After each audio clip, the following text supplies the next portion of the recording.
the irony here is that, as global markets increasingly face these uncertain or ruleless, lawless environments, Turkey's experience of managing volatility actually has become an advantage. It's what investment strategies look at as no longer a uniquely risky country, but since everyone else has just become as uncertain or risky as it could be, by simply maintaining its current level of relative stability while others decline on relative terms, it gains ground as a known quantity, as a known currency. The safe haven status or the perception of Gulf countries has taken a severe blow, perceptually, maybe not in reality. I mean, we are all safe here and life goes as normal. And I think that creates some vacuum that Turkey is trying to fill in, or is looking to fill in by offering a more secure alternative for regional investment. So it's positioning itself as an alternative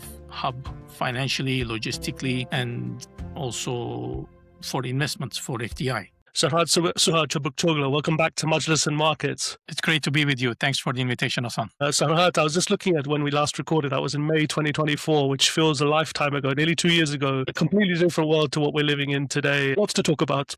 But Serhat, I really want to get your thoughts. How did you hear about the Iran conflict? Where were you, and what were your initial thoughts when Donald Trump announced the attacks on Iran? I was here in Abu Dhabi. And, trying to remember back that day, 28th of February, it was on a Saturday, weekend day. So we were not in the office, thankfully. But yeah, we were all with my colleagues, all anxious, chatting with each other, with friends, family members. It was a big shock. And, when we started hearing the explosions, you look at the skyline, seeing these, different strides of missiles, hits, and all these things. It was very chaotic. But thankfully, the authorities have managed the crisis in a very professional and timely manner. And there was immediate relief from emergency and crisis management authorities. They tried to calm people down with lots of good strategic communication, both on social media and traditional media with daily reports.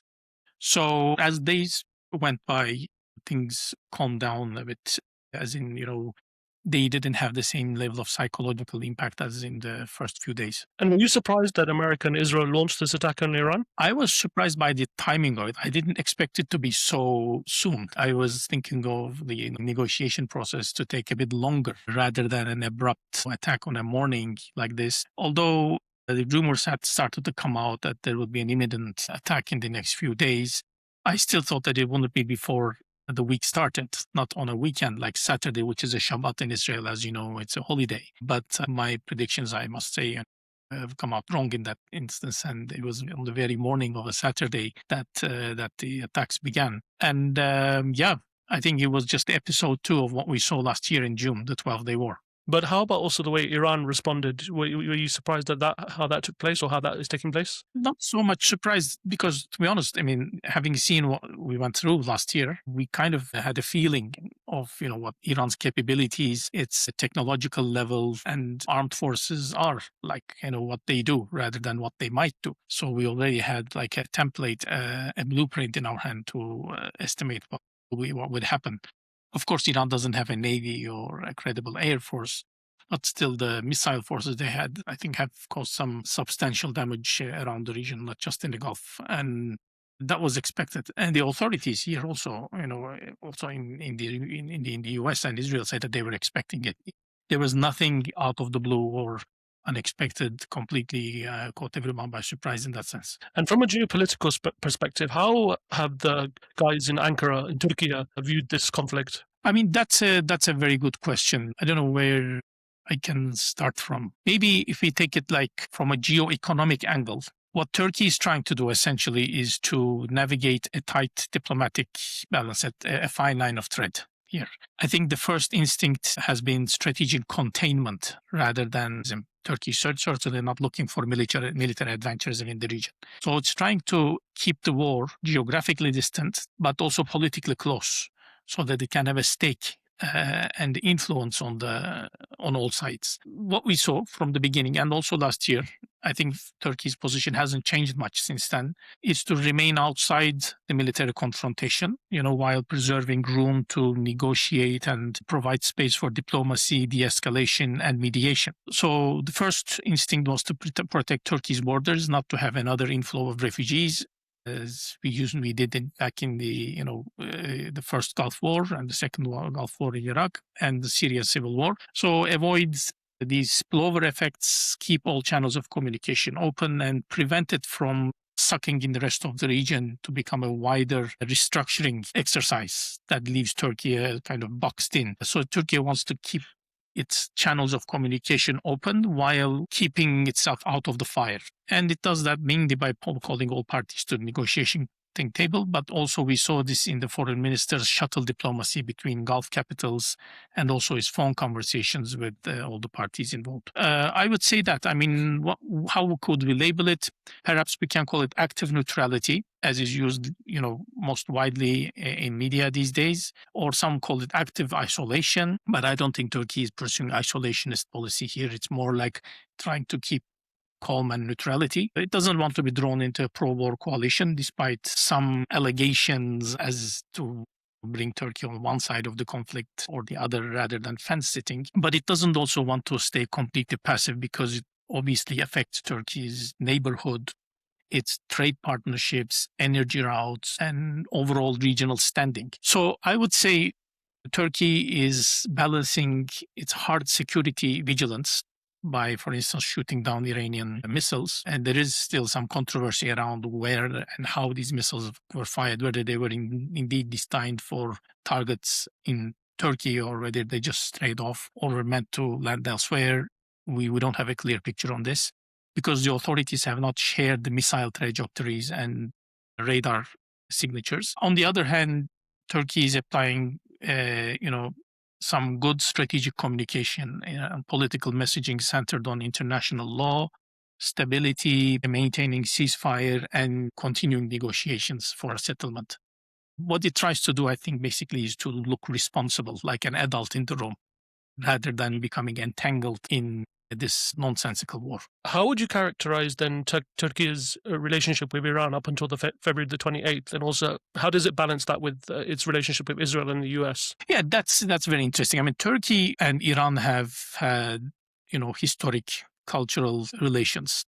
We have had an uneasy balance of, hegemonic stability in the region, let's call it this way, between Israel, Iran, and Turkey, the three most powerful countries. And the runner-up contenders you might count as, like, for instance, the Gulf countries, Saudi Arabia, UAE, have very modern, well-equipped armies and, well-trained and experienced personnel. But Turkey's relations with Iran mainly centered on stability and non-confrontation, because our shared land border dates more than 400 years old, almost. It was signed, delineated during the Ottoman era in, I think, Kasr-e-Şirin Treaty of 1639, whereby both countries respected each other's territorial integrity, security, and, indivisibility. And they both saw at some point the Kurdish issue as a common cause. But also they competed on many fronts. After the First and Second Gulf Wars, Iran has extended its proxy network, especially through,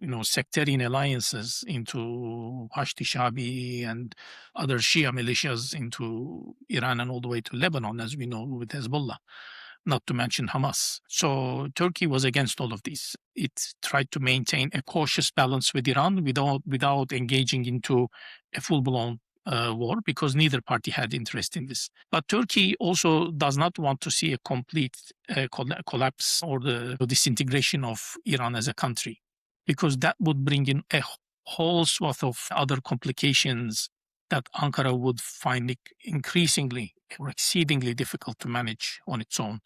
Not to mention a potential refugee crisis, which would outgrow what Turkey has ever seen till now from either Syria or Iraq combined, but also security vacuums that this would create in the middle of the whole Middle East, and the power struggles, the whole push and pull relationships, and the shifting geopolitics that would entail. So Turkey is trying to avoid that eventuality, that complete collapse of the country as well. So it wants not a completely rekindled or normalized Iran with full integration to the modern world, but neither does it want Iran to collapse, because that middle ground is what suits Turkey's interest best: a manageable, contained, low-level confrontation. You've talked a lot about how Turkey wants to manage its relationship and try and limit the impact and everything. But what's been the economic impact on Turkey and the economy? Yeah, I mean that's probably the crux of the matter. That's on all headlines in Turkey these days, isn't it? So I would say,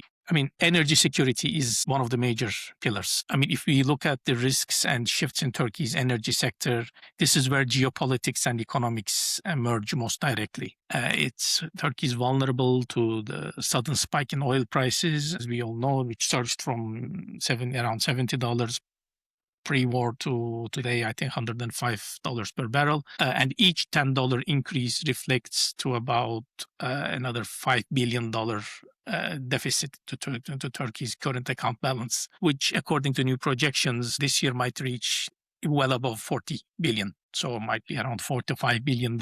I mean, the rolling 12-month current account deficit, which I just read from a report today, has widened to $35 billion already. Yes, if you compare it to the early or the mid 2000s, 2010s, where the deficit was at a gaping 6 to 7% of the GDP, it's well below those levels. It's at around 2 to 3%, 2.5% of the GDP. But the fact is that it's formidable, notable, and a growing trend, nevertheless. And more than the inflation, I think this is Turkey's main key challenge in macroeconomic terms. And even if Turkey avoids an overnight supply shock, and it's well positioned to do so thanks to its diversification efforts, we no longer buy oil from Iran.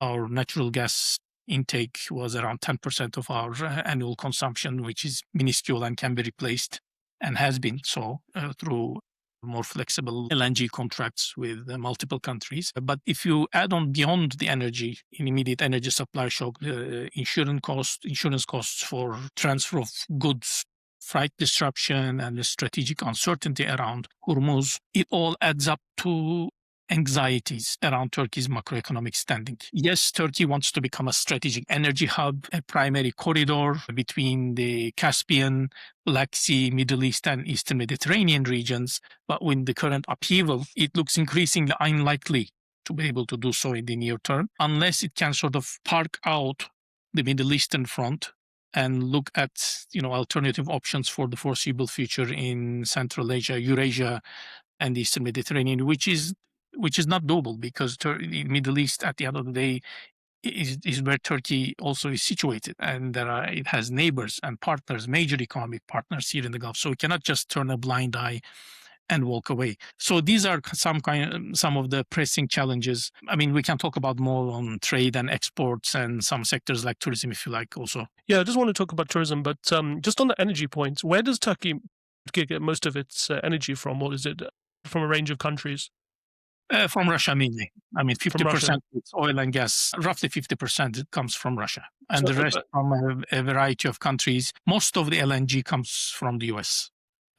Pipeline gas-wise, after Russia, it's Azerbaijan. Other than that, I mean, oil importation is more flexible because you can route it via different means. If not via pipeline, you through tankers. But gas trade is not as flexible. It relies on longer term contracts, and you would be exposed to a much higher spot prices if you haven't locked in the agreements with the right interlocutors at the right time. And Turkey has thankfully done so. So we are less exposed in that respect compared to, like, say, Pakistan, India, Philippines, Vietnam, some other Bangladesh, Sri Lanka, other Southeast Asian countries. But that doesn't mean it's a completely a risk-free environment. It's more the secondary effects of high energy prices that reflect on, as I mentioned, Turkey's inflation, shortage of foreign exchange reserves, and by that investment, and of course that ties back into current account deficit,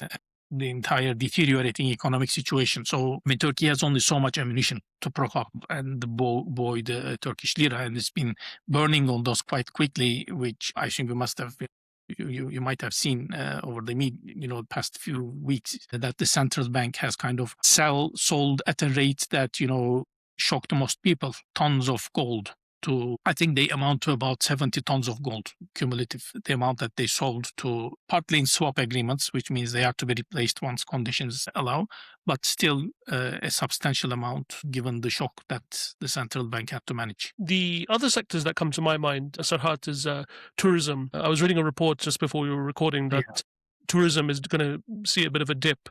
What's behind that, do you think? One is, I think, perception. Perceptions matter. Yeah, they're everything. Sometimes they matter more than the reality. You know, Turkey may not be in the war, but many foreign travelers do not do that fine separation between one Middle East crisis zone and the other.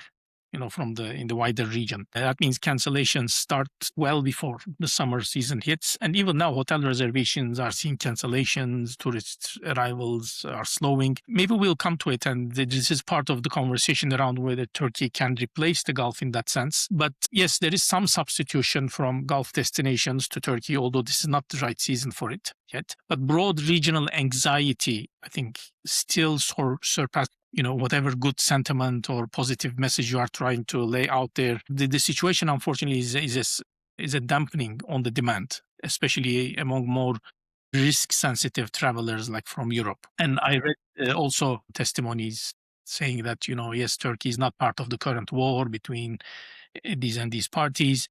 Yet, people in the sector feel it, and cargoes stop and tourists come less, and even if they come, they spend less. And even if you have carpets hanging all over the place, they are not food and drink, and they don't compensate for the loss of income. They're classified as luxury. And so tourism is expected to be hardly hit, and we already see signs of it. And not just Turkey, by the way. I mean, it's the entire Mediterranean region.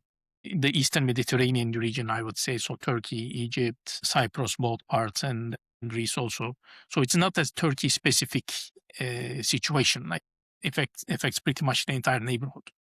What other sectors within Turkey do you think will be affected if the war continues to go in this direction? I mean, one would be, I think overall Turkish exports are facing a double-edged sword because there is first, rising, cost of logistics, and second, shifting trade routes. Because one is, as we know, traditional routes that go through the Gulf, cargoes and etc. have stalled, and Turkey is looking towards alternative avenues like the Middle Corridor through the Caspian, the Caucasus, and Central Asia. And Development Road project is back on the table.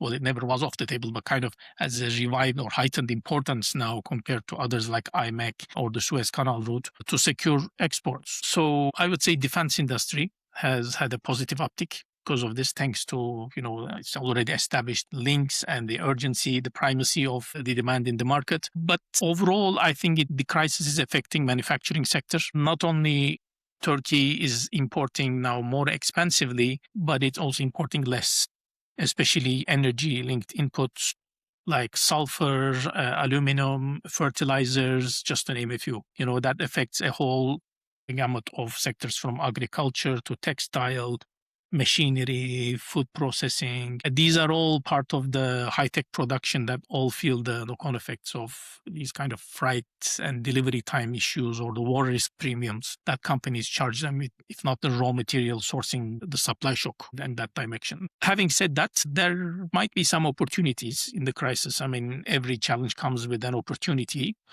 When supply chains fragment, as in today, some firms that can deliver quickly and reliably and quickly shift their production patterns can surprisingly gain market share, especially in established markets like Europe, which is Turkey's main export market. And Turkey has benefited from this logic, like with its small and medium-sized enterprises during the COVID, albeit on a temporary basis. That hasn't turned out to be a permanent arrangement, but still, it was a well-used opportunity. So such sectors that have near-shoring advantages, quicker time to deliver, particularly when European buyers are concerned, that prioritize, speed, flexibility, and geographic proximity over longer-term demands or, that have priority to limit uncertainty. Risk is different from uncertainty, as you know. So there is some uncertainty in the market right now. A risk otherwise would be a calculable actuality, whereas an uncertainty creates all sorts of different side effects. So, I mean, it creates a partial offset for some Turkish businesses. And I think it also heightens the importance of this demand we saw from the business community in Turkey in recent months, supported with a formal letter of request to the European Commission to upgrade the customs union agreement with the EU.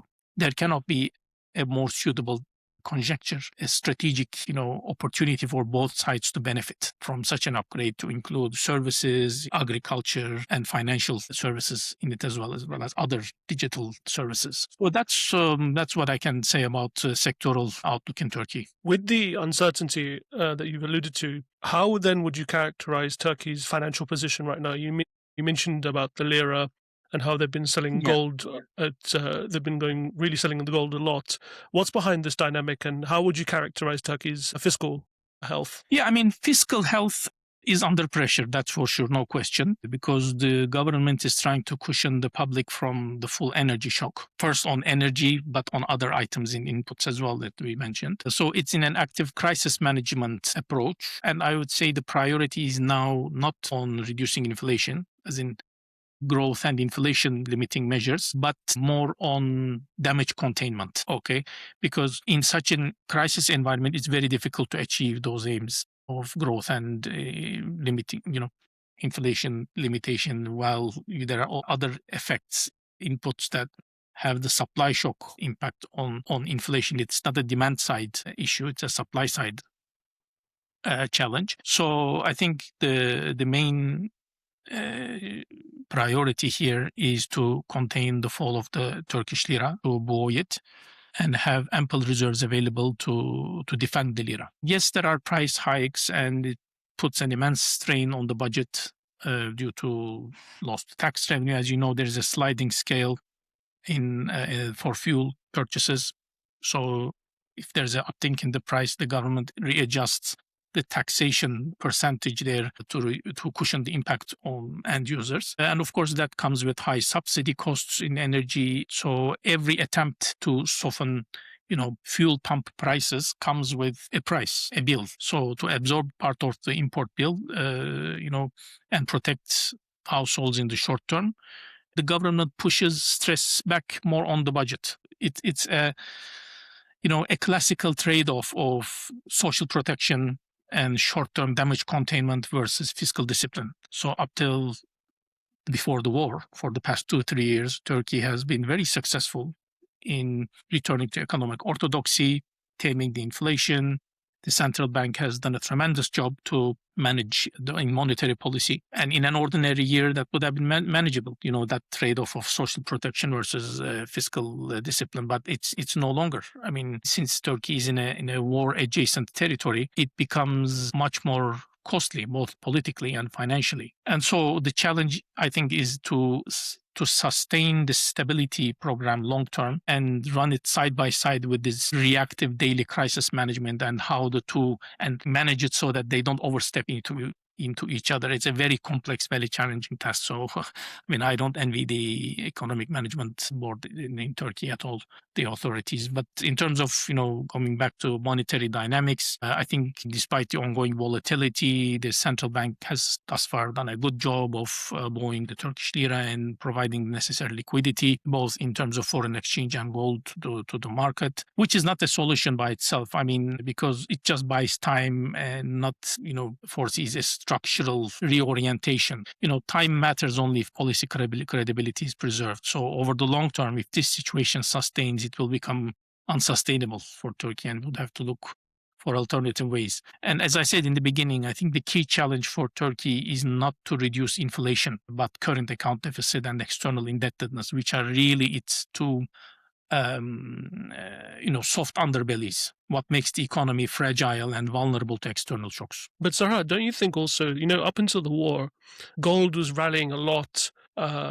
It was at an all-time high, over $5,000 at one point. Obviously, it hasn't gone up a lot in the past couple of weeks or past month or so. But do you think this is not a bit of a flawed strategy? Because surely Turkey should, not sell all of its gold in this climate. You mean to hold the gold or to sell it? Well, they've been selling, right? They've been selling a lot of the gold. The Turkish central bank, what's behind all of this selling? Just to save the lira in this period? Don't you think it's smarter to probably hold this gold for a longer period of time rather than quickly sell it in like a fire sale? It would, but I think just to give the market a bit more confidence and in the government's ability to buy the lira and provide liquidity. And these are mostly swap agreements. So we don't actually sell the physical gold. It's more kind of something to be put back in place when the situation hopefully settles one day. But gold has become, let me maybe put it this way. Gold serves three purposes in let's say three roles in Turkey. First, as a household hedge, under the mattress, people that just place it in their house for the rainy day. And second, as an instrument of reserve in bank accounts and physical vaults, again, just to use it if necessary, when the day comes. And thirdly, and I think in this case, most importantly, as a political signal to show resilience and defend the lira under the central bank's monetary policy. And it's become a strategic asset in that sense. I mean, not the dollar, not Bitcoin for that matter, but gold is the old, well-known safe haven. And that gives, I think, psychologically people more confidence in, the central bank's ability to maintain Turkish lira's, power, exchange rate, and stability. So I think it's a good strategy in that sense. Yes, I see what you mean. The gold has come down from its historic highs to a much lower level. And was it a wise decision to sell it at that price? It probably wasn't. But, sometimes you have to take emergency action. And I don't think Turkey had a choice in there. From your conversations with people in Turkey, how do you think companies have reacted, Turkish companies or Turkish businesses have reacted to this war? Turkish businesses, what we can see is that people are this is familiar territory for most Turkish businesses, because this country has lived in constant crisis almost for the past 40 years, since the terror incidents with the PKK came up, and then the first and the second Gulf Wars, the fallouts, failed coup attempt in 2016, all the mismanagement and the political costs that this unleashed on both macro and microeconomic scale. I think people are immune mostly, and they know how to behave in a situation like this. And this is partly like one of the reasons why I would say Turkey is still a strong, resilient, and strong market. It kind of preserves this DNA in it to overcome such crises, and people psychologically are more prepared to live under uncertainty than in other dominions, in other domains. So in that respect, I think businesses are first cutting down expenditures, reducing their foreign exchange exposure, and trying to adjust to inflationary pressures by taking precautionary measures. Now, these things obviously have some side effects, because there is the inflation expectation and the real inflation. So people unfortunately adjust, mostly those small, medium-sized businesses, to the expected inflation rather than the real one, whereas fixed-age earners like blue and white-collar employees do not have the opportunity to do that. So they are the most adversely affected segment in the Turkish society, that I would say 15-20 million people in the entire 85 to 90 million population. The rest, I think, are well cushioned and prepared to weather the crisis. Yet we have not seen the full impact of it, because it's very volatile. One day you have a price hike at the petrol pump of 7 liras. 1 week later, you have a discount of 3 liras, 4 liras, or vice versa. And so in this volatile situation, people tend to not take risks. So hiring naturally drops. People tend to cut on expenditures, consumption, travel, name it. And so Turkey's GDP growth, I think, is going to drop substantially this year, alongside with its trading partners, especially those in the Gulf, some of which will see actually economy shrink, not even growth this year. And if it goes, God forbid, into a longer period like next year, it will have much bigger impact on the entire region. So I hope that doesn't happen. But businesses are pretty much prepared for these kind of scenarios. You've just mentioned the Gulf, and that really brings me nicely on to the next point is, you've written a lot over the years about the Turkey-Gulf investment relationship. Yeah. Since we last spoke in 2024, Serhat, how would you characterize their relationship up until February the 28th? And how would you say, has Turkey become like a hub for Gulf finance since this period? Yeah, the two foremost countries, or three, let's say, UAE, Saudi Arabia, and Qatar, that Turkey have strongest ties with. So I think Turkey saw them not just as political partners, but as long-term geo-economic stakeholders and anchors. So to say one, the UAE-Turkey Comprehensive Economic Partnership Agreement was signed 3 years ago. It provides an institutional framework around, trade, market access, reducing barriers, and also heightened interests into diversified trade, not just sectorally, but also quantity-wise, different types of products and inputs. Saudi, Turkey, and Qatar-Turkey ties are moving also through investment forums, some logistic cooperation, construction contracts, training, especially on defense industrial side, and sale of weaponry. But this has kind of heightened in importance after the start of the war. And I would say,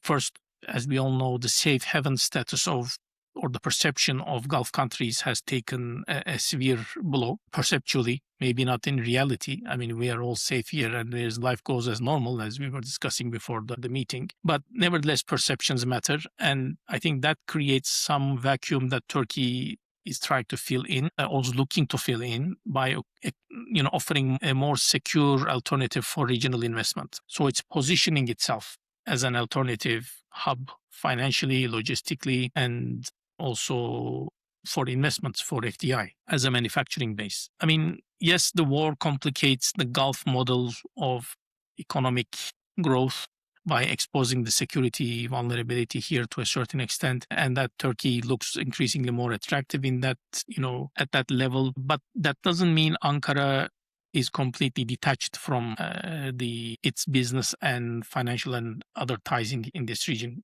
Contrarily, I think Turkey now sees, for instance, the UAE as its most reliable and institutionalized Gulf economic partner after the resilience and the success in crisis management this country has shown over the past month or so.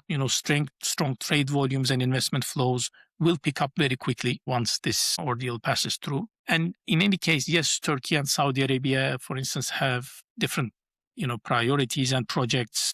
Some talk about a defense pact or a mutual defense cooperation agreement of the kind that Saudi Arabia has with Pakistan. Maybe, I don't think Saudis are interested in it right now, and demonstrated as such. So that trilateral conversation has kind of parked away for now. It's not progressing into a formal agreement, although there were discussions of so before the war. And in any case, despite, Saudi re-engagement with Turkey, I think still UAE remains the anchor of Turkey's Gulf policy. The ties remain deeper and more institutionalized between UAE and Turkey than between Turkey and Saudi. I mean, if you look at the scale of trade and investment, cooperation, so with Abu Dhabi, it gives a much stronger and diversified foundation in Turkey, vice versa. Also, it's a bilateral situation than with Riyadh. So I would say that kind of wartime crisis economic management goes deep. And I think the swap agreements, for instance, the two countries have entered into, along with the diplomatic political support that Turkey gave Gulf countries and the mediation role it played between the warring parties, I think counts a lot and earns a lot of credibility for Turkey. It's interesting you say that Abu Dhabi or UAE are key parts of Turkey's Gulf strategy. You don't think Doha or Qatar, by extension, is probably more important to them? They are, yeah. But by all measures, the UAE is still the largest investor and the trade partner for Turkey in the Gulf. And the level of engagement, businesses-wise, financially, tourism-wise, and also increasingly defense industrial ties-wise, I think UAE has a much more potential, still more. But Qatar and Saudi Arabia are politically closer. I agree with you on this, and have kept a more neutral stance in the war against Iran, albeit they have all been on the receiving end of collateral damage. But when it comes to economic ties, which I think Turkey places as the highest priority when looking at this region, run deeper with the UAE.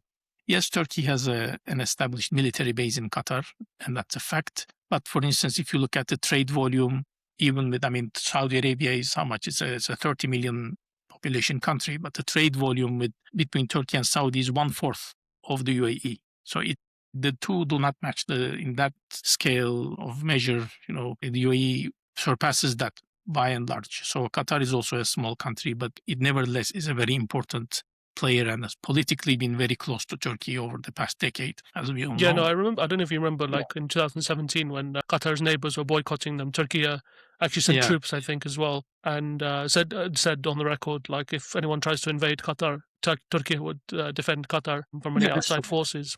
So I guess, Yeah. like, yeah, similar. Like you said, political relations are still quite strong with Doha. Still quite strong. And also add to that the brewing sort of conflict or zones of conflict in East Africa, in Sudan, Somalia, Ethiopia, and that whole region in sub-Saharan Africa plays into bilateral relations because these are all extended proxy theaters that Turkey and the Gulf countries sometimes play against each other. But nevertheless, these are compartmentalized. That's what I'm trying to say. Economically, the Gulf still has a huge significance for Turkey. And maybe we'll come to it, but I mean, in terms of, for instance, technology, partnerships, AI, cybersecurity. For instance, this year, it will be the first time that GITEX will take place. GITEX AI will take place in Turkey. There will be an Istanbul leg in September for it. I mean, this is unprecedented. Never was such a global brand from the Gulf would organize such a hugely well-known episode of its annual conference in Istanbul before. This is the first such. I mean, I know it was a pre-war plan, but still never actually executed. It's in the going. It's not been postponed, cancelled, or renamed, but yeah, this shows that there is mutual confidence on both sides. For sure, we'll talk about AI. The other one really interesting thing that's come to my mind, and I've been reading about the past few days, is you're in Abu Dhabi, right, in the UAE, which is Yeah, home to the DIFC and to ADGM, which have both yeah, become hubs for finance, for trade, for attracting asset managers and other financial institutions. But the one interesting one, Sarhat, is Istanbul Financial Centre. So obviously, yeah, given with the way the perception you're talking about from that stemmed from this conflict, and there's been like articles, I don't know if you've seen on Bloomberg, some banks are allowing their staff to work remotely from different locations, or giving Mhm. them an option to relocate somewhere else temporarily or permanently, depending on what they want. But Istanbul Financial Centre, it's been around for a while, but and I've been to Istanbul multiple times and talked to people who are based there. But do you really think that Istanbul Financial Centre could be like a potential alternative to the DIFC or ADGM in the future? Not in the near term, frankly, because yes, I mean, there is a rapid move toward finding new hubs that offer the right balance of, being geographically close to major markets of Europe and Asia, but also secure with, strong diplomatic ties, strategic positioning, and so on and so forth that could fill in the gap or the vacuum left by Dubai. And certainly the war has increased Istanbul Financial Centre's visibility. And as you rightly said, more than 40 companies, some based in East Asia, some in the Gulf, have approached the IFC over the previous weeks to consider moving or expanding their operations in Turkey. And today, we had, I heard of a news update that Turkey is preparing a legislative proposal to expand incentives to attract more capital, especially foreign companies that aim to establish offices in Turkey, such as 50% tax reduction on revenues and etc. And bottom line, I mean, Istanbul Financial Center looks more plausible than it looked a year ago. I mean, because I agree with you, and when I pass by that center, it looks a bit awkward in the middle of a residential district, primarily designed to be a residential area on the Asian side of Istanbul, which is far from the usual business hubs and centers on the European side.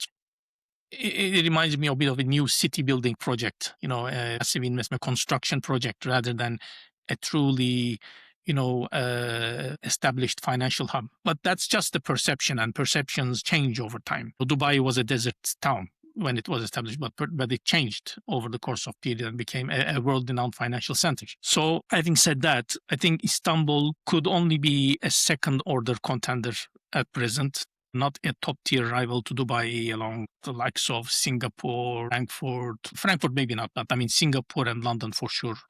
And despite all the substantial incentives that they offer, the roadblocks, the obstacles there are quite clear. I mean, first of all, IFC is not fully functional yet. I mean, it can attract some capital, some attention, but not in a position, at least for now, to fully compensate for concerns over, as you might know, uncertainty around or regulatory unpredictability, basically. The rule of law, judicial confidence, broader macro volatility that we discussed about, and other factors, simply things like, cost of living, access to world-class education for expats, liberal social life, ease of repatriating money, other things that people find more readily available here in the UAE. So Istanbul as a Turkish city, would have to accommodate all of these concerns, not just for capital, but for people who bring these capital to the country. So it has to overcome this comparison somehow and create its own brand.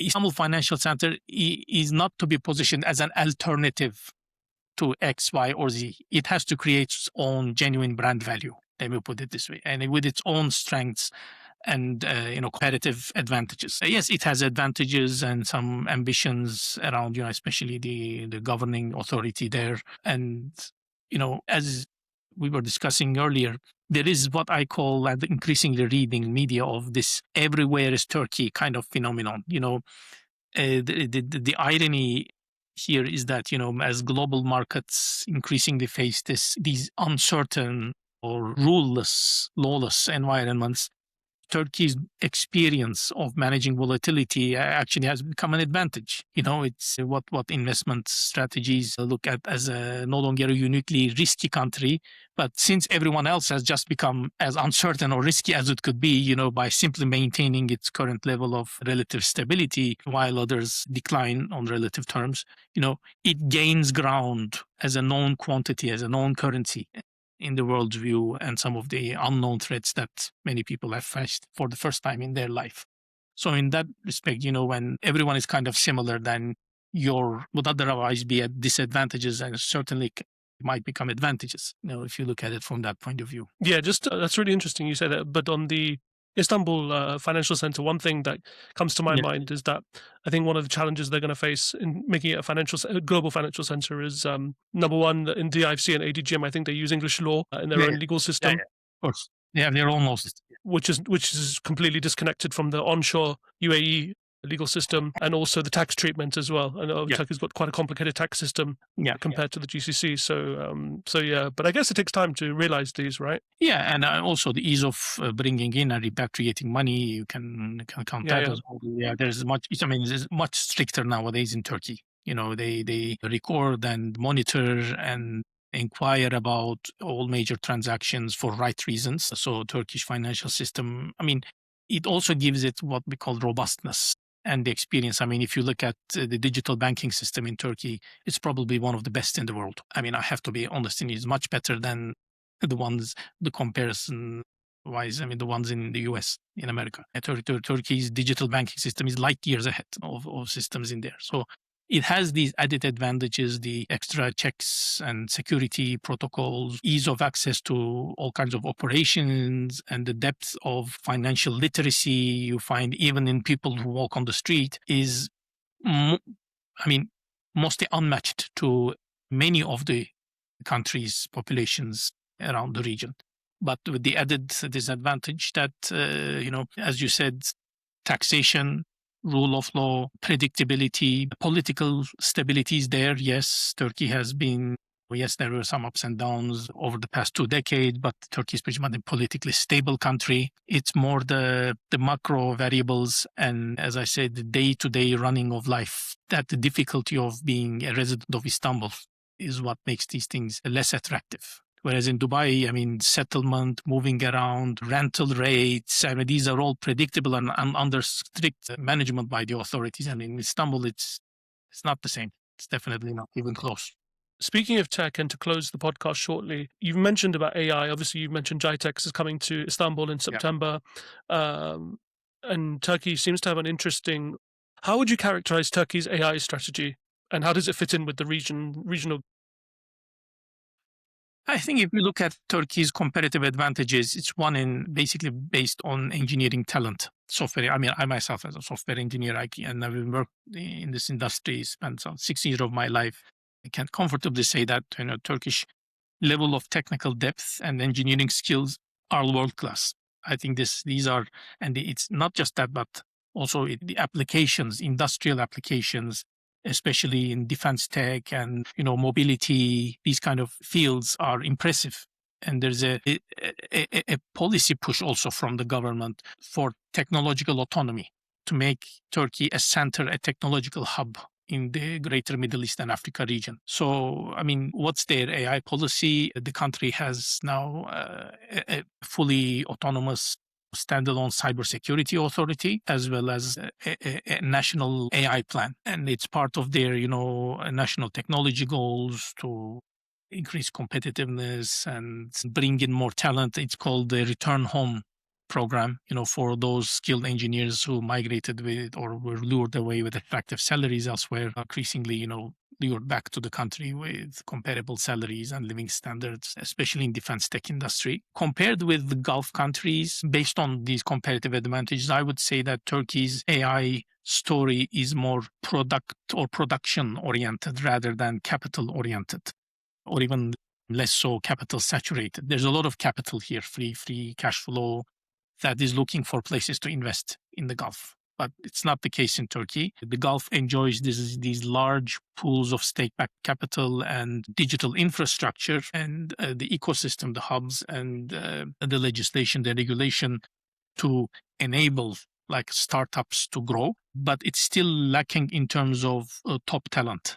So the level of talent you receive here, it's still going to take a long time to especially dissipate out into the local population, the Emirati population. The same with Saudis, even a challenge of a greater magnitude there due to the sheer size of the population, and etc. So whereas Turkey's edge is different here, and it has a large domestic market, strong manufacturing linkages. So a startup company that invents or solves a particular problem can immediately go and test it out and work with small to medium sized businesses to roll it out and receive or look for support. There's plenty of state support available nowadays also be it in defense, finance, as I said, mobility sectors or manufacturing. The challenge here is not whether Turkey can attract more capital or outspend the Gulf in terms of AI investments, but whether it can integrate its AI ecosystem into the broader economic base. Because when you go into rural Turkey, in the greater part of the mainland, you see almost non-existent these kind of enterprises, growing business hubs, in innovational hubs, and etc. Or small Silicon Valleys, if we may call them. Yes, there are industrial cities like Gaziantep, Bursa, Kayseri, Adana, and etc. But to integrate AI into the broader economic base, I think remains a challenge. And that only can come with things like 5G. So Turkey lags slightly behind, Gulf in that respect. Just rolled out the 5th generation mobile network, 5G. I think it was a couple of weeks or 3 weeks ago, whereas the Gulf has been on it for years. So, but Turkey is getting there in terms of infrastructure. And yeah, as I said, GITEX AI taking place in Turkey shows also that, it's not that black and white. There are synergies and cross partnerships, global leaders, investors paying attention to what's happening, close proximity around the Gulf, and Turkey is certainly part of that ecosystem. And yeah, it's, I think, well positioned with a fast scaling digital economy and location wise as a gateway with access to both sides of Eurasia. It's, I think, an ideal springboard for AI expansion. But time will show how much talent, capital, and regulatory, implementation and this broadening of the AI technology base into the greater economy, how long it will take and how much of it can be achieved. Very true. Could dedicate a whole episode on Turkey's digital economy. But Serhat, tell us any projects you may be working on or upcoming projects you may be working on. Project-wise. So these days, I'm the head of the Turkey office at Trends Research and Advisory, as you know. So I manage all research activities and also media activities, as in joining podcasts, webinars, conferences, and speaking and representing in Turkey here and there. Also, I'm physically now in Abu Dhabi, but before the war, I used to travel much more often to Istanbul for work. We had planned to run one full day or perhaps a 2-day conference on Gulf Turkey relations in Istanbul this summer, but we had to reconsider our plans and maybe reschedule it for a better time. Otherwise, that would have been a great opportunity at first for a think tank in the Middle East to do this in Istanbul with our local partners there. But hopefully not too late, we will be in a position to run that. I'll link it in the show notes. But Serhat, what's the best way to reach you? Are you still active on social media? Yeah, I'm active on LinkedIn, on X, Twitter, I'll or link by it. email. I'll link it all in the show notes, and I'll also link the previous episode we did in 2024 if people are interested in listening to that. But Serhat, this has been a really great catch up, and I'm really happy to hear that you're doing really well and you're safe. And let's see. Hopefully, the war will subside or end soon. But let's definitely keep in touch, and maybe we can catch up again in a couple of months' time. Yeah, inshallah, San. Thank you very much for your kind invitation. And I really appreciate the opportunity to appear on Majlis. I don't know if we're still on record, but I just wanted to say, yeah, thanks before being on Majlis Markets. Thank you so much. Thank you. All the best.